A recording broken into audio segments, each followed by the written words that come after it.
खबरों में आगे बढ़ते देश की सबसे पुरानी राजनीतिक पार्टी कांग्रेस को आज उसका नया अध्यक्ष मिल सकता है। इसके साथ ही करीब 24 साल बाद गांधी परिवार के बाहर का कोई नेता कांग्रेस का अध्यक्ष चुना जाएगा। इसके लिए सभी तैयारियां पूरी कर ली गई हैं। इस पद के लिए वरिष्ठ नेता मल्लिकार्जुन खड़गे और शशि थरूर के बीच मुकाबला है। वोटों की गिनती सुबह 10 बजे से शुरू होगी, जिसके बाद नए अध्यक्ष के नाम का ऐलान होगा। देश भर के राज्य मुख्यालयों से मतपेटियां मतगणना स्थल यानी कि कांग्रेस दफ्तर पहुंच चुकी हैं। दोनों उम्मीदवारों की तरफ से 5-5 एजेंट मतगणना पर निगरानी रखेंगे, जबकि दोनों पक्षों से 2 एजेंट रिजर्व में रखे जाएंगे।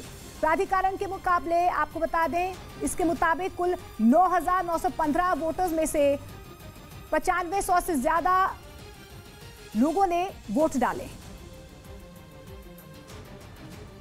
तो आपको बता दें कि रूस और यूक्रेन के बीच भीषण होती जा रही जंग से यूरोप बुरी तरह दहल गया है। वहां के देशों में अपनी सुरक्षा के लिए हथियार खरीदने की होड़ मच गई है, लेकिन यूरोप की हथियार बनाने वाली कंपनियों ने अपने हाथ खड़े कर दिए कि इतने बड़े पैमाने पर उनका उत्पादन मुश्किल है।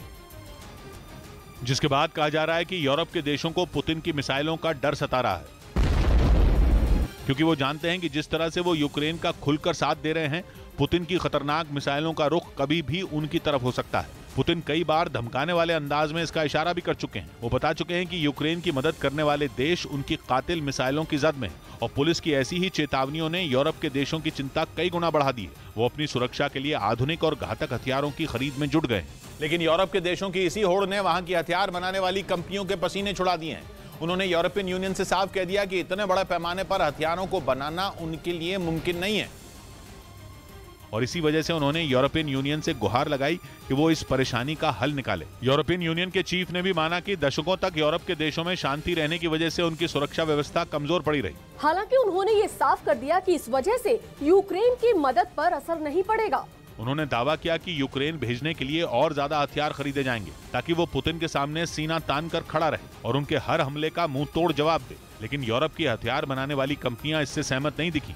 उन्होंने दलील दी कि यूक्रेन के साथ साथ यूरोप के देशों को अपनी ताकत बढ़ानी भी जरूरी है, जिसके लिए बड़े पैमाने पर हथियारों का उत्पादन करना पड़ेगा। लेकिन उन्होंने खुलकर इस बात को कह दिया कि इतनी बड़ी मांग पूरी करने के लिए उनकी तैयारी काफी नहीं है, और यही वजह है कि यूरोप के देश खतरनाक लड़ाकू विमानों से लेकर एयर डिफेंस सिस्टम तक पाने के लिए अमेरिका की तरफ देख रहे हैं।